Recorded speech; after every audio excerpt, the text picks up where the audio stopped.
Bon bah salut à tous, on est quel jour? Le 5 juillet. On est le 5 juillet, exactement, ouais, le 5 juillet, voilà, dimanche. Donc là on est parti tout à l'heure de Barcelone. Ouais, on a eu des vents mais vraiment nickel. On a bien tracé. On a tracé 7 nœuds de moyenne, voire plus voilà. Même des fois, c'était bien. C'était fun. Puis voilà, vers 20h30, 21h, il s'est passé des trucs. Voilà, d'abord le vent s'est cassé la gueule. Pendant 10 minutes, il est revenu, on s'est bien tourné complètement, on a attaqué le speed. Et suite à ça, il y a eu des trucs qu'on n'a pas bien compris. Genre...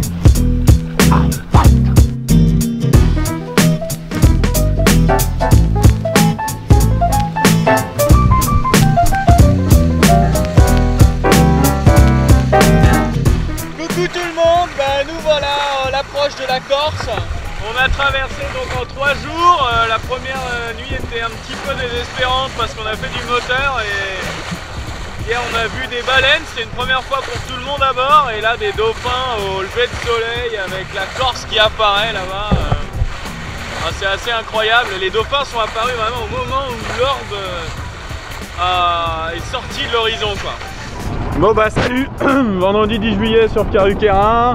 On était au mouillage de l'Ocelucia hier soir, un super beau mouillage qui devait être notre point d'atterrissage en Corse mais qui finalement l'a pas été puisque quand on est arrivé on a chassé, il y avait des rafales de 45 nœuds de sud. Et ce matin on s'est réveillé avec le bateau qui tanguait dans tous les sens, le bordel, la houle s'est élevée avec le vent de nord-est et faut qu'on se casse. Je sais pas si vous entendez cette douce mélodie. On est le 17 juillet et ça fait 24 heures qu'on avait des grosses galères de moteur. Galère pas arrivé depuis le début du voyage quand même. Il y a eu le problème de l'étambot, mais là c'est vraiment le moteur. Voilà. Jusqu'à présent on est bien.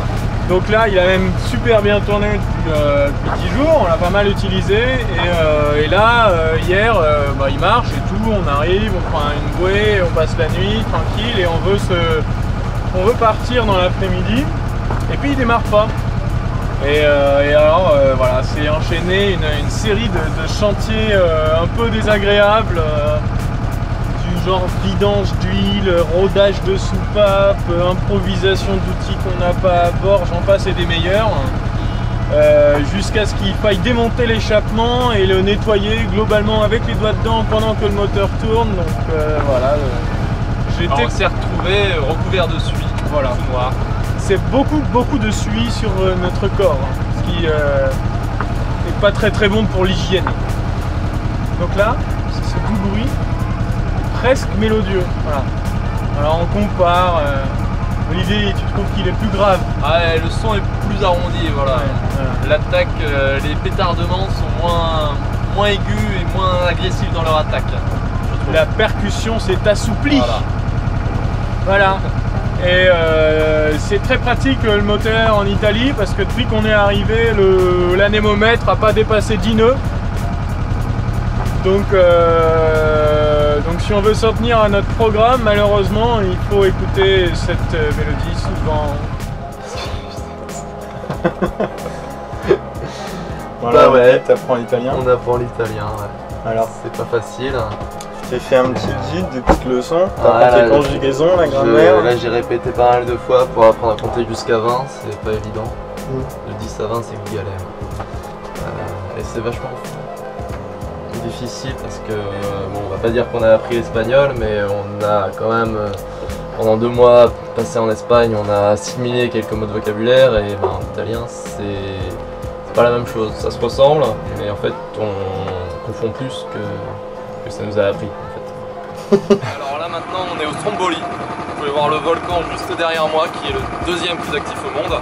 Et donc hier on a fait l'ascension, peu sportif, c'est départ à 18h, on est arrivé en haut vers 22h, 22h30, on a pu regarder quelques éruptions en haut, puis on est redescendu pour arriver ici à minuit.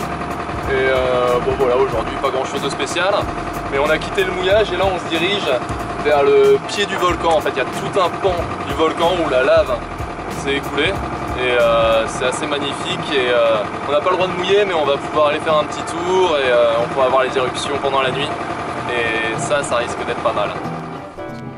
Et bah coucou à tous, donc voilà une petite vidéo de Karukéra au mouillage au pied du Stromboli.